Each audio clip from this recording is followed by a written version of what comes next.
भगवान को मार नहीं पाया तो अब क्या करे। कंस ने सोचा कि क्यों ना मैं भगवान को मेरे घर बुला लूं। तो आज नारद मुनि के कहने पर भगवान श्री कृष्ण को बुलाने के लिए कंस ने एक नाटक किया। कौन सा नाटक? अक्रूर जी को बुलाया और अक्रूर जी को बुला करके कहा कि हे अक्रूर जी अभी जाओ वृंदावन, और वृंदावन में जो नंद का लाला है, यशोदा का लाला है, उसे लेकर के आओ। उन्हें यशोदा से कहना कि कंस ने अपने घर पर धनुष सिक्के रखा है और उसमें बुलाया है। अक्रूर जी महाराज रथ लेकर के वृंदावन पहुंचे और वृंदावन में पहुंच करके नंद और यशोदा के महल के बाहर खड़े हो गए।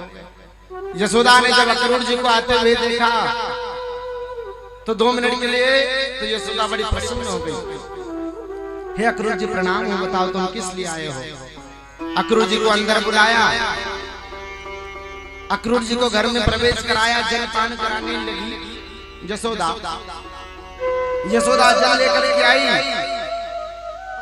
और अक्रूर जी से पूछा, हे अक्रूर जी आज बताओ कैसे आना हुआ, क्या बात है। तो अक्रूर जी कहते यशोदा मैं कंस के यहाँ से आया हूँ, मैं तुम्हारे लाला और कृष्ण और बलराम को लेने के लिए आया हूँ। मुझे तुम्हारे लाला कृष्ण बलराम को लेकर के जाना है। यशोदा पुनः पूछते क्या कहते हो अक्रूर जी, तुम मेरे लाला कृष्ण और बलराम को ले जाओगे क्या? कहाँ जाना चाहते हो? उस पापी कंस के यहाँ जिसने कभी पुतना को भेजा, जिसने कभी अकासुर को, जिसने कभी बकासुर को भेजा। हे अक्रूर जी कहो ना कि तुम मजाक कर रहे हो। अक्रूर जी कहते यशोदा हम सच बता रहे हैं, हम तुम्हारे लाला को लेने के लिए ही आए हैं। अब तो क्या था, वही यशोदा फूट फूट करके रोने लगी। जब यशोदा रोने लगी, हे अक्रूर जी बताओ ना तुम मजाक कर रहे हो, ऐसा कहो ना। अक्रूर जी कहते यशोदा कल प्रातः काल ही होते मुझे कृष्ण को यहाँ से लेकर के जाना है। कंस ने अपने घर पर धनुष सिक्के रखा है। बार बार आज यशोदा अक्रूर जी को कहती अक्रूर जी तुम्हें सोना चांदी जो कुछ चाहिए वो ले लो, लेकिन हमसे हमारे कन्हैया को दूर मत करो, क्योंकि हम कन्हैया के बिना एक पल नहीं रह पाते। आज तुम कैसा मजाक कर रहे हो कि तुम कन्हैया को दूर करने आए हो? क्योंकि एक माँ कभी नहीं चाहेगी कि उससे उसका बेटा कभी दूर चले जाए और ऐसी जगह जाए जहाँ से कभी वापस नहीं आ पाए। यशोदा खूब फूट फूट करके रोने लगी और अक्रूर जी कहते कि प्रातः काल होते लेकर के जाऊंगा। तो यशोदा ने सूरज से कहा, हे सूरज कभी तेरा उदय मत होने देना, यदि सूरज का उदय हो गया तो कल हमसे हमारा कृष्ण दूर हो जाएगा।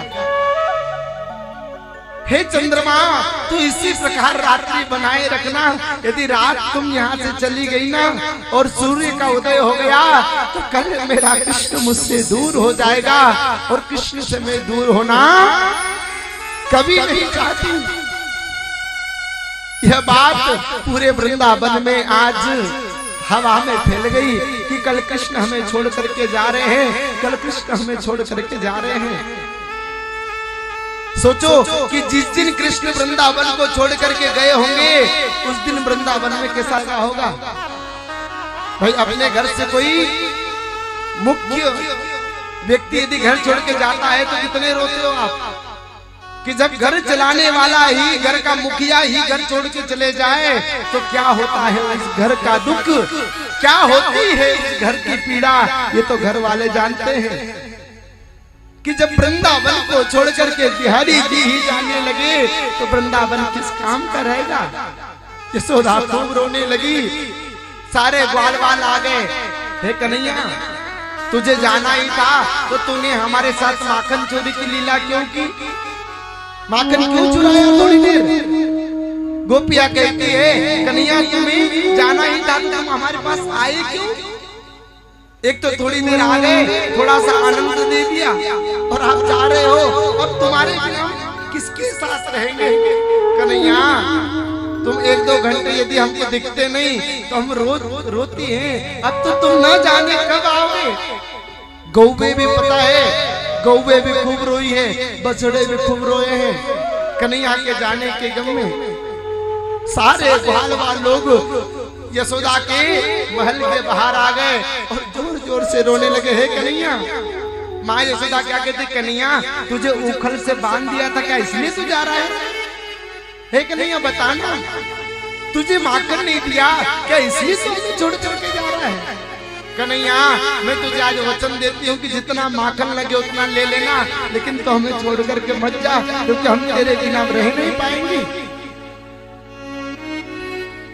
सुखदेव स्वामी कहते, राजन जैसे जैसे रात होने लगी, सारी रात सारे ग्वाल लोग बाहर आकर के टकटकी लगा करके देखने लगे कि कब हमारा कन्हैया हमें छोड़ करके जा रहा है। कई लोगों ने तो सोचा कि नंद भवन में ताले लगा दे ताकि कन्हैया हमें छोड़ करके जाए नहीं। माँ यशोदा खूब रो रो रो करके कन्हैया को लिपट लिपट करके कहते, कन्हैया तो हमें छोड़ करके सच में जा रहा है। सारे लोग आए, खूब जोर जोर से रोए। राधा जी भी आई सबसे अंतिम समय, लेकिन राधा जी रोई नहीं। क्यों नहीं रोई, क्या कारण है? क्योंकि ब्रज मंडल में कृष्ण से भी सबसे अधिक प्रेम करने वाली कोई भक्त थी या तो कोई प्रेमिका थी, तो वो राधा रानी। लेकिन राधा रानी रोई क्यों नहीं, क्या कारण है? क्योंकि राधा रानी जानती है कि कन्हैया ने यदि मेरी आंखों में आंसू देख लिए तो कन्हैया कभी छोड़ करके नहीं जाएंगे, और कन्हैया जब नहीं जाएंगे तो उनकी आगे की लीला कौन पूरा करेगा? भाई आने वाले को तो एक दिन जाना है, जो आया है, क्योंकि आया है जो जाएगा राजा रंक फकीर। और कोई सिंहासन चढ़ गया तो कोई बंधा जंजीर। राधा रानी रोई नहीं, लेकिन मंद ही मंद विलाप करने लगी। एक कन्हैया, तुम्हें यदि जाना ही था तो तुम क्यों आए? राधा रानी मंद मंद रो करके कहती है, यदि मुझे पहले से पता रहता कि प्रेम करने की इतनी बड़ी सजा मिलेगी तो मैं पूरे वृंदावन में पहले ढिंढोरा पिटवा देती कि आज के बाद कभी किसी से कोई प्रेम नहीं करे। राधा रानी कहती है, जो मैं ऐसा जानती प्रीत करे दुख होए, नगर ढिंढोरा पीटती कि प्रीत न करियो कि पत्ता टूटा डाल से ले गई पवन उड़ाए, अब के बिछड़े कब मिले दूर पड़ेंगे। राधा रानी कहती है, मुझे पहले पता रहता कि प्रेम करने की इतनी बड़ी सजा मिलेगी तो मैं पूरे वृंदावन में कह देती कि आज के बाद कभी किसी से कोई प्रेम नहीं करे। कन्हैया रथ से नीचे उतर गए और राधा रानी को कहा, राधा रानी मैं परसों ही लौट करके वापस आ जाऊंगा। सुखदेव स्वामी कहते, राजन कन्हैया परसों का कह के गए थे, बरसों बीत गए लेकिन कन्हैया वापस नहीं आए। राधा रानी खूब जोर जोर से रोने लगी कि हे कन्हैया, जो मैं ऐसा जानती प्रीत करे दुख होए, नगर ढिंढोरा पीटती कि प्रीत ना करियो कोई। मैं सबको पहले ही बता देती कि कभी किसी से कोई प्रेम मत करना, प्रेम करने की इतनी बड़ी सजा मिलेगी यदि मुझे पहले पता रहता तो। इसलिए आप लोग भी यदि प्रेम करो ना तो भगवान से करना, दुनिया वालों से प्रेम करोगे तो कुछ नहीं मिलेगा। आज की दुनिया में प्यार होता है। प्यार किसे कहते हैं? जो दिन पर दिन घटता वो प्यार कहलाता है, और जो दिन पर दिन बढ़ता वह प्रेम कहलाता है। प्रेम हमेशा एक भक्त और भगवान के बीच होता है। प्रेम हमेशा एक माँ और एक बेटे के बीच में होता है, वह प्रेम कहलाता है, क्योंकि प्रेम कभी घटता नहीं है। आज कन्हैया रथ पर सवार हुए, अक्रूर जी महाराज ने सभी को कहा कि सारे लोग मेरा रास्ता छोड़ दो, मुझे जाना चाहिए। कंस मुझे सजा दे देगा देर से जाने की। सारे ग्वाल वाल लोग इतने रोए कि आगे आगे वृंदावन वालों की अश्रु की धार गई, पीछे पीछे अक्रूर जी महाराज रथ चलाते गए। भगवान ने कहा कि मैं जल्दी लौट करके आऊंगा। राधा रानी कहती है कि हमें पता है कि जो एक बार यहाँ से चले जाता है वो वापस लौट करके कभी नहीं आता है। जब जिस प्रकार शरीर से आत्मा निकल करके जाती है, शरीर किसी काम का नहीं रहता। जब आज बिहारी जी वृंदावन को ही छोड़ के चले जाएंगे तो वृंदावन किस काम का रहेगा? आज बिहारी जी वृंदावन को छोड़ करके मथुरा पुनः जाने लगे, क्योंकि मथुरा से कब आए थे? जब भगवान का कंस के कारागृह में जन्म हुआ था, उसी दिन से आ गए थे। आज भगवान जा रहे हैं पुनः मथुरा, और मथुरा जाने से पहले ही मथुरा वालों को पता चल गया कि आज पालनहार कृष्ण हमें पुनः दर्शन देने के लिए आ रहे हैं। सारे ग्वाल वाल लोग अपने छतों पर चढ़े मथुरा के, और भगवान के ऊपर फूलों की वर्षा करने लगे। बोले भक्त वत्सल भगवान की, कृष्णचंद्र भगवान की। भगवान गए, भगवान ने सुकमा मालिन का उद्धार किया, कुरुसेन दर्जी का उद्धार किया। भगवान ने आगे और कुब्जा का भी उद्धार किया। ये कुब्जा कौन है? जो 3 जगह से टेढ़ी मेढ़ी कुब्जा है। सुने जरा ध्यान से, थोड़ी देर की और कथा है, शांति से बैठे और भगवान की कथा का आनंद ले। जब भगवान का रथ मथुरा के लिए जा रहा था अंदर, तो भगवान ने रथ में से क्या देखा कि कोई 3 जगह से टेढ़ी मेढ़ी स्त्री जिसका नाम कुब्जा है। भगवान ने कुब्जा को पुकारा, सुंदरी, अरे वो परम सुंदरी। तो कुब्जा ने कहा क्या मुझे बुला रहे हो? भगवान कहते हैं हाँ हाँ मैं तुझे ही पुकार रहा हूँ कुब्जा। कुब्जा भगवान के पास आई, भगवान भी रथ से नीचे उतरे और कहते परम सुंदरी। तो कुब्जा कहने लगे भगवान मेरी हंसी उड़ा रहे हो, मैं सुंदर नहीं हूँ फिर भी तुम मुझे सुंदरी क्यों कह रहे हो, क्या बात है?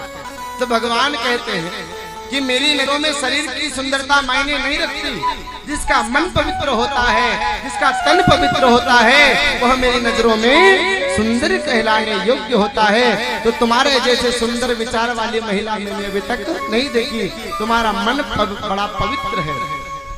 आज भगवान ने पूछा कुब्जा से, कुब्जा तुम्हारे हाथों में क्या है?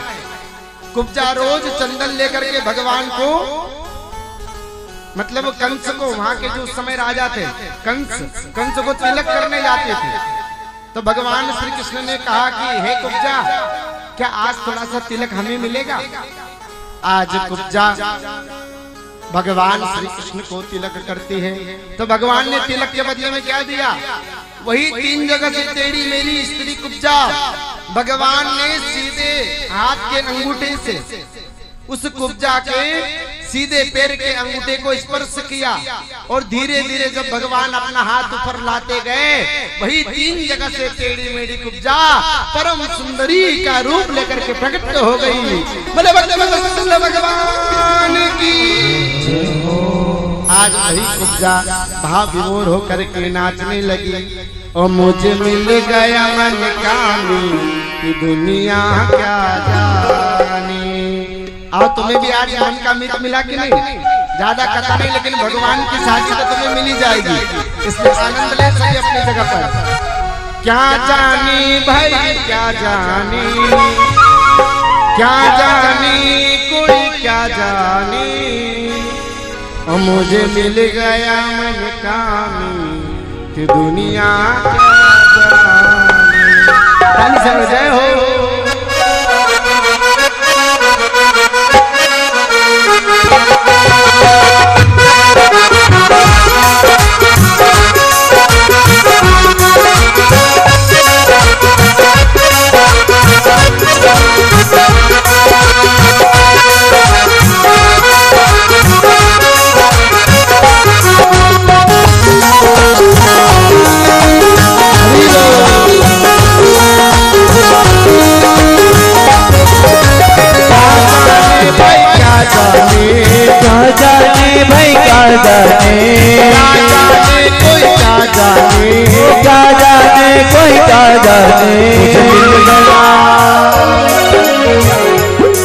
मुझे मिल गया मन कामी दुनिया क्या जाने। मुझे मिल गया मन कामी दुनिया क्या जाने।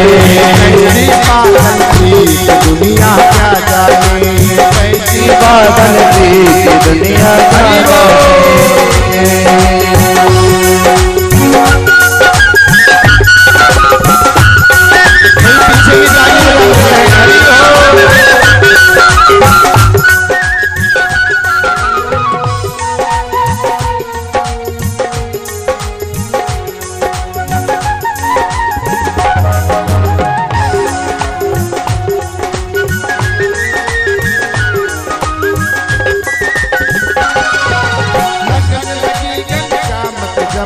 लगने लगी घनश्याम की जब से लगने लगी घनश्याम की जब से लगने लगी घनश्याम की जब से भैरे बाबरी में तो तब से भैरे बाबरी में तो तब से भैरे बाबरी में तो तब से भैरे बाबरी में तो तब से।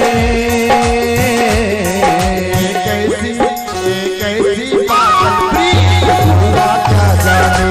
कैसी पागल प्रीत दुनिया क्या जाने। कैसी पागल प्रीत दुनिया क्या जाने। ये कैसी पागल प्रीत दुनिया क्या जाने।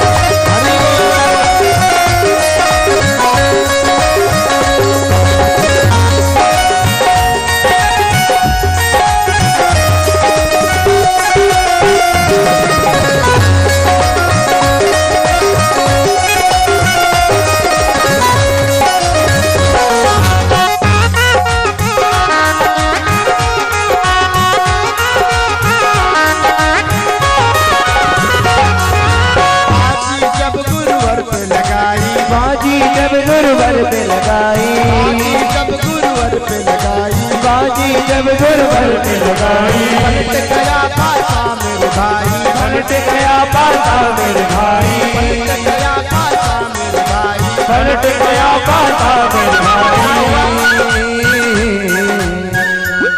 मेरी हार हो गई थी दुनिया क्या जाने। मेरी हार हो गई थी दुनिया क्या जाने। दुनिया क्या जाने। मेरा मन गया मन कामी दुनिया क्या जाने। क्या जाने भाई क्या जाने। क्या जाने भाई क्या जाने। क्या जाने कोई क्या जाने। क्या जाने कोई क्या जाने।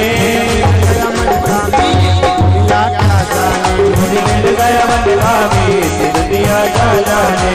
मिल गया मन कामी दुनिया क्या जाने। मुझे मिल गया मन कामी दुनिया क्या जाने। दुनिया क्या जाने। दुनिया क्या जाने। मुझे मिल गया मुझे मिल गया हरी मुझे मिल गया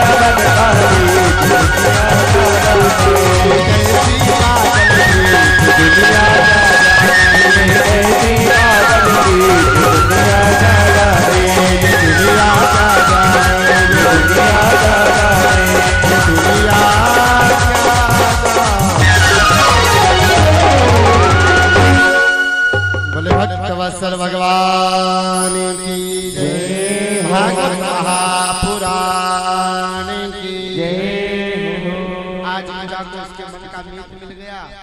भगवान श्री कृष्ण ने कुब्जा का उद्धार किया और भगवान थोड़े से आगे बढ़े रंगशाला की ओर, कंस के महल की ओर। जब अक्रूर जी का रथ बढ़ने लगा तो कंस ने पहले ही कुबलिया पील नाम के 2 हाथियों को मदिरा का पान करा करके द्वार पर खड़ा कर दिया और कहा कि जैसे ही कृष्ण और बलराम आए तो उन्हें वहीं पर मार देना।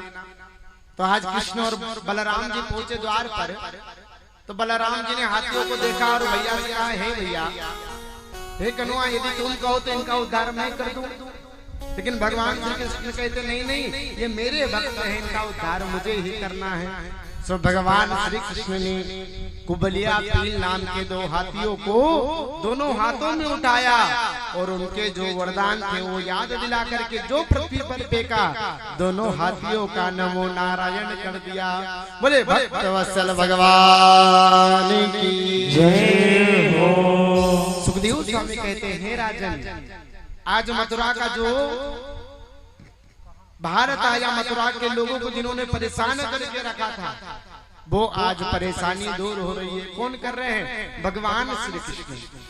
आगे रंगशाला में जब पहुंचे तो भगवान श्री कृष्ण ने चाणूक और मुष्टिक नाम के 2 राक्षसों को भी खड़ा किया था। कंस ने कहा कि जैसे ही कृष्ण बलराम आए तो हे चाणूक और मुष्टिक।